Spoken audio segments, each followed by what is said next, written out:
नमस्कार माऊली हो. आपली संस्कृती या आपल्या आध्यात्मिक प्रवासाच्या 24व्या भागामध्ये तुमचं मनापासून स्वागत आहे. माऊली हो, जीवनात काही वेळा अशी संकट येतात की माणूस पूर्णपणे तुटून जातो. प्रार्थना करूनही उत्तर मिळत नाही, भक्ती करूनही दुःख कमी होत नाही.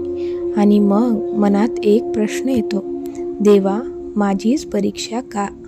पण शास्त्र सांगतं भगवान भक्ताला सोडत नाहीत, ते त्याची श्रद्धा किती खरी आहे हे पाहत असतात. आजच्या या भागात आपण जाणून घेणार आहोत श्री विष्णूंनी एका भक्ताची घेतलेली कठीण परीक्षा, श्रद्धा आणि संयमाचं रहस्य, संकटात देव कसे साथ देतात आणि शेवटी घडलेला चमत्कार.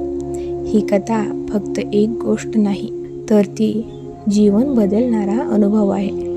म्हणून हा भाग शेवटपर्यंत नक्की पहा, कारण कदाचित आज तुम्हालाही तुमच्या प्रश्नाचं उत्तर मिळेल. आता आपण थोडक्यात पाहूयात. एक गरीब पण श्रद्धावान भक्त.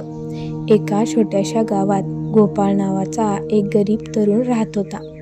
घरात खूप गरिबी होती. वडील आजारी होते, आई कमजोर होती.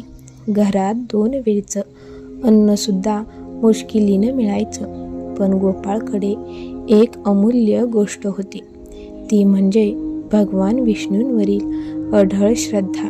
दररोज सकाळी तो नदीवर स्नान करायचा, तुळशीला पाणी घालायचा आणि मंदिरात जाऊन शांतपणे म्हणायचा, हे प्रभू, माझं जीवन तुमच्याकडे आहे.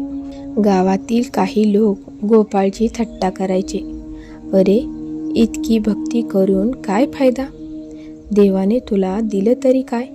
पण गोपाळ फक्त हसायचा. तो म्हणायचा, देव उशीर करतात पण अन्याय करत नाहीत. एक दिवस गावात घोषणा झाली, उद्यापासून पुरुषोत्तम मास सुरू होत आहे. संपूर्ण गाव भक्तिमय झालं. लोक उपवास करू लागले, दान करू लागले. गोपाळही रोज अधिक भक्ती करू लागला. तो रोज विष्णू सहस्त्रनाम ऐकायचा आणि मंदिरात दिवा लावायचा. काही दिवसांनी गोपाळच्या वडिलांची तब्येत अचानक खूप खराब झाली. औषधासाठी पैसे नव्हते, घरात अन्न नव्हतं. आई रडत म्हणाली, बाळा, इतकी भक्ती करूनही देव आपली मदत का करत नाहीत? गोपाळच्या डोळ्यातून अश्रू आले, पण तो शांतपणे म्हणाला, आई, कदाचित हीच देवाची परीक्षा असेल. त्या रात्री गोपाळ मंदिरात गेला. पूर्ण मंदिर शांत होतं, फक्त दिव्याची ज्योत हलत होती. गोपाळ विष्णूंच्या मूर्तीसमोर बसला आणि रडू लागला, प्रभू, मी कधीच तुमच्यावर शंका घेतली नाही, मग माझ्या आई वडिलांना इतकं दुःख का? तो रडत रडत तिथेच झोपला. मध्यरात्री मंदिरात एक वृद्ध साधू आले. त्यांच्या चेहऱ्यावर तेज होतं.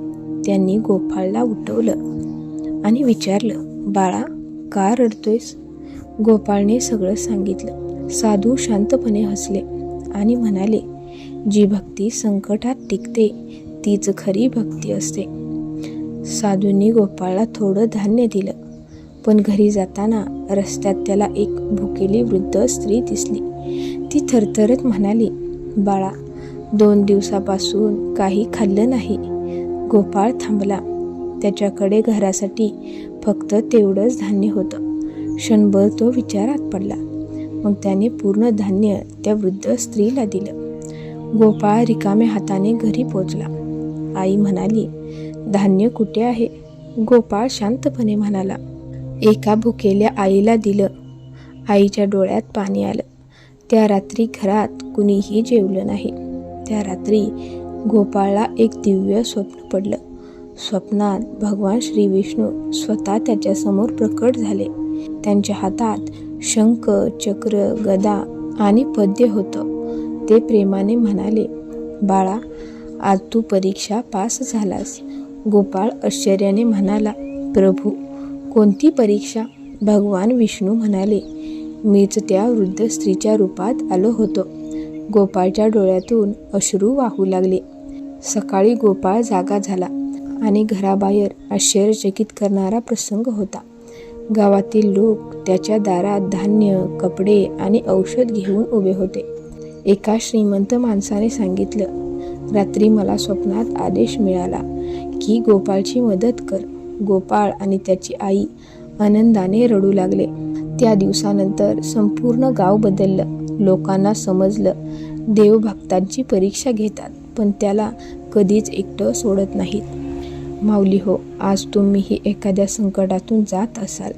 कदाचित आर्थिक अडचण, घरातील दुःख, मनातील भीती, एकटेपणा. पण लक्षात ठेवा, संकट म्हणजे देवानं सोडलं असा अर्थ नसतो. कधीकधी ती श्रद्धेची परीक्षा असते.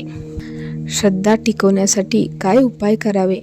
तर रोज नामस्मरण करावं, गरिबांना मदत करावं, राग टाळावा, तुळशीपुढे दिवा लावा, संकटातही देवावर विश्वास ठेवा.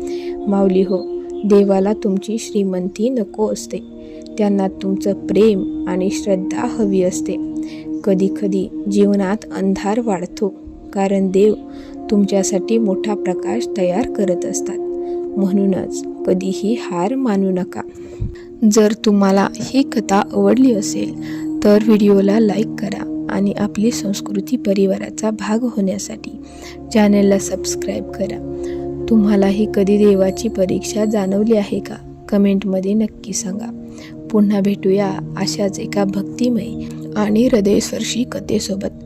तोपर्यंत श्रद्धा ठेवा, देव तुमच्या सोबत आहे. जय श्री विष्णू.